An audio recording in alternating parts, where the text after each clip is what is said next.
Do you think there are enough education resources on HIV? Absolutely not.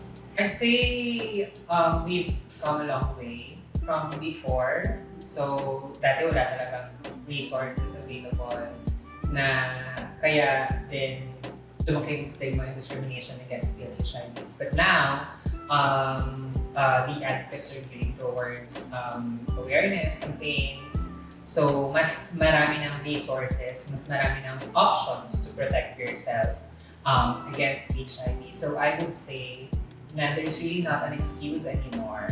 If you have access to the internet, then you can be protected. So, kailangan na lang natin pagtuunan ng pansin yung mga walang access to those kinds of information and resources, yung mga communities natin, mga far-flung areas, diba, yung focus. Kasi sila yung hindi napagtutunan ng pansin ng government.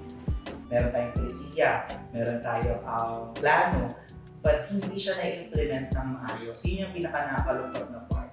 So, malinaw ang sabi ng batas, pero ang tanong na i-implement ba ito ng tama, I can say hindi masyado.